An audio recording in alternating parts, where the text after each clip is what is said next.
샬롬, 시냇가에 나를 심다 신하심 챌린지 36일차 9월 22일 월요일 힘차게 시작합니다. 역대하 6장 26절에서 42절 함께 묵상 나누겠습니다. 우리는 누구나 인생의 위기를 만납니다.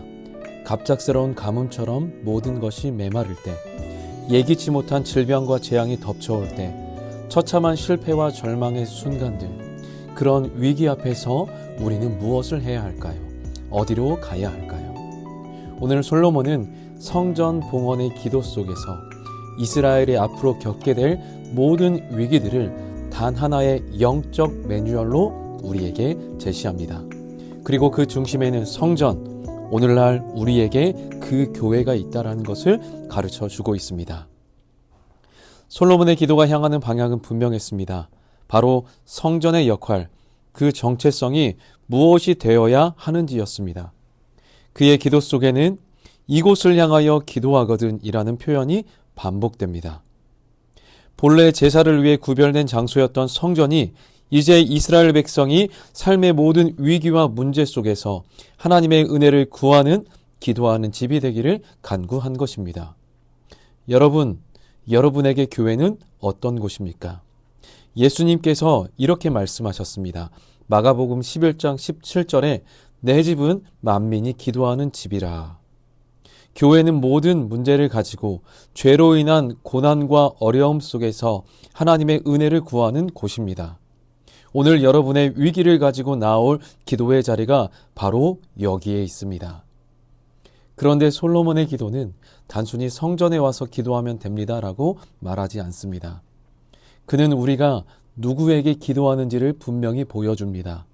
솔로몬은 반복해서 주께서는 하늘에서 들으시고 주께서는 하늘에서 들으시고라고 5차례 반복하고 있습니다. 성전에 하나님의 영광이 임했지만 하나님은 그 건물 안에 갇히시는 분이 아닙니다. 그분은 온 우주를 다스리시는 초월적인 하나님이십니다. 우리의 기도를 들으시는 하나님은 우리의 생각과 경험 안에 갇히는 작은 분이 아니라 하늘과 하늘들의 하늘이라도 담을 수 없는 위대한 분이십니다. 그 위대하신 하나님 앞에 그렇다면 우리는 어떻게 기도해야 할까요? 솔로몬의 기도는 단순히 결과에만 집착하지 않습니다. 그는 성숙한 기도의 단계를 보여주는데요. 바로 회개, 변화, 회복입니다. 회개와 변화와 회복입니다. 역대하 6장 27절 함께 보겠습니다. 그는 먼저 죄를 사하시고 회개죠.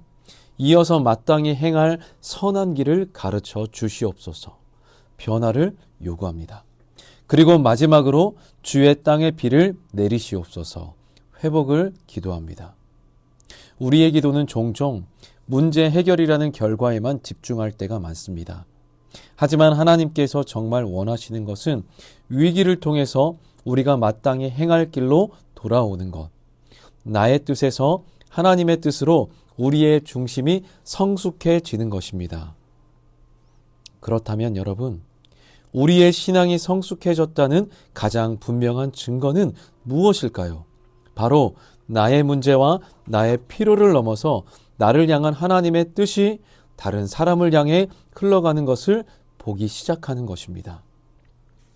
그래서 솔로몬의 기도는 이스라엘 백성에게만 갇혀있지 않았습니다. 역대하 6장 32절을 보면 그는 주의 백성 이스라엘에 속하지 않은 이방인을 위해 기도하기 시작합니다. 주의 위대한 이름을 듣고 먼 곳에서 찾아온 이방인이 이 성전을 향해 기도할 때에도 똑같이 들어주시고 땅의 모든 민족이 주를 알고 경외하게 해달라고 간구합니다. 여러분, 정말 놀라운 사실 아닙니까? 이 성전은 처음부터 이스라엘만을 위한 닫힌 공간이 아니었습니다. 온 열방이 하나님께 돌아오는 선교의 중심지, 예수님께서 말씀하신 그대로 만민이 기도하는 집이 되어야 한다는 위대한 하나님의 꿈이 담겨 있었던 것입니다. 솔로몬의 기도는 결과에만 집착하던 우리가 나아갈 길을 보여줍니다. 물론 하나님은 우리의 어떤 문제라도 해결하실 수 있는 능력의 하나님입니다. 하지만 오늘 솔로몬의 기도를 통해 우리가 발견할 수 있는 기도의 진짜 목적은 단순히 문제 해결이라는 결과를 얻는 것이 아닙니다. 솔로몬이 구했듯이 그 위기를 통해 우리가 마땅히 행할 선한 길로 돌아오고 나의 뜻이 아닌 하나님의 뜻을 구하며 그분과의 관계가 더욱 깊어지는 것입니다.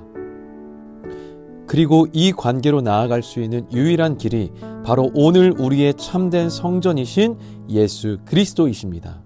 그분은 우리의 소원과 소망을 들어주시는 분이기 전에 우리 자신을 하나님께로 인도하는 분입니다.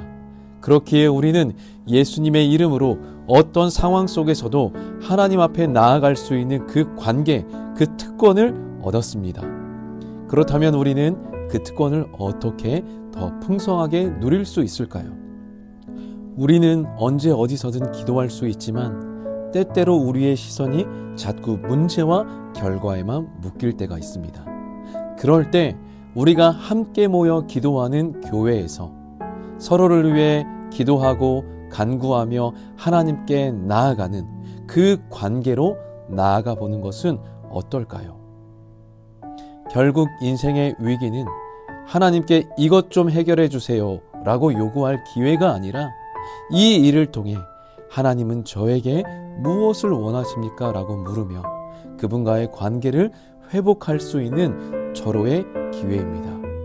오늘 우리의 기도가 결과를 넘어 관계로, 요구를 넘어서 성숙으로 나아가는 복된 기도가 될 수 있기를 소망합니다. 한 주간도 기도하는 우리 발금둥이 되기를 다시 한번 축복합니다. 할렐루야, 기도합시다.